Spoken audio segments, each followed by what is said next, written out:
Good morning, everyone. We are continuing here in the words of the Horowitz Chaim in the Sefer Mitzvah HaKotzar, and we are holding over here by Mitzvahs Leisa say negative commandment Chav Ches number 28.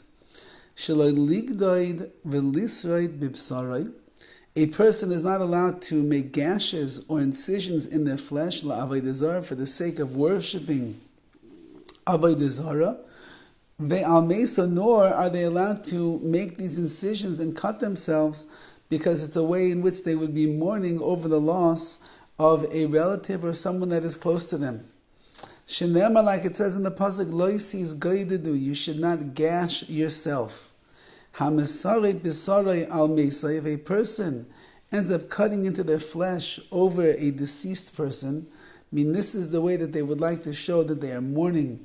They hurt themselves because of the pain that they are in, or all the different explanations they give. I need to feel the pain of the person who has left this world and died, so therefore I will put myself into pain as well. And they do that by cutting themselves. They end up transgressing this negative prohibition. You're not allowed to do such a thing. It's not the way of Klal Yisrael. There is mourning for a Jew, of course. There's something called a levaya, a funeral, and then there's a shiva. And there's all the laws of mourning, and the not cutting of one's hair, or cutting of the nails, or laundering the clothing, or showering during that specific time, and the recital of Kaddish, and all the not buying new things, all the different myriad of halachas that go into it. That's the way that we mourn. The mourning is to allow us to feel the loss of the person, and to also give cover, to give honor to the deceased, and elevate their neshama, raise up their soul with the mitzvahs that we perform. But to cut oneself, why would a person cut oneself? How is that a sign of mourning? Hurting yourself, inflicting pain into yourself? A person has a mitzvah to guard their health very well. Cutting yourself is not an act that we would consider to be a healthy endeavor for one to be involved with. Now that all has to do whether you do it with your hand, or you gash yourself with your hand. I guess you have long fingernails, or use a knife or the like.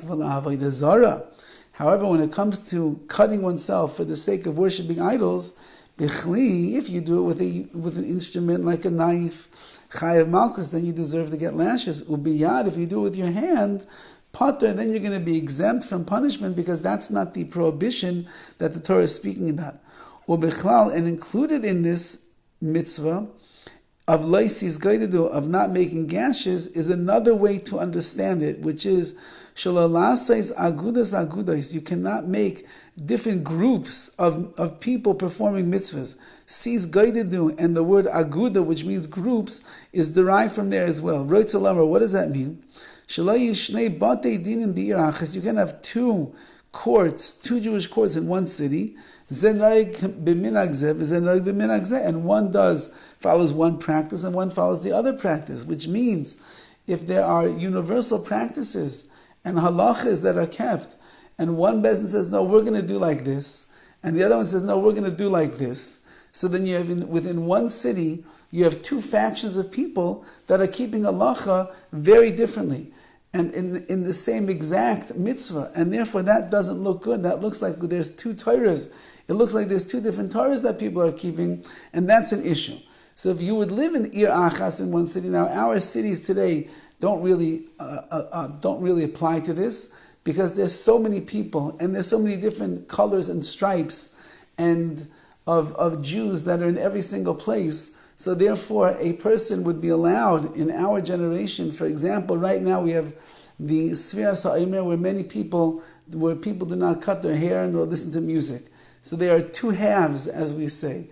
There's one that began already right at the end of Yom Tiv, and that will conclude on Lag BaOmer, and therefore there are many people already that are not listening to music, nor cutting or shaving their hair, and the like, making weddings. However, there's another way to calculate the Sfiras HaOmer, and that is it starts from Rosh Chodesh Iyar, and it goes until Lag BaOmer is a one-day break, and then it goes again until the 3 days before Shavuos.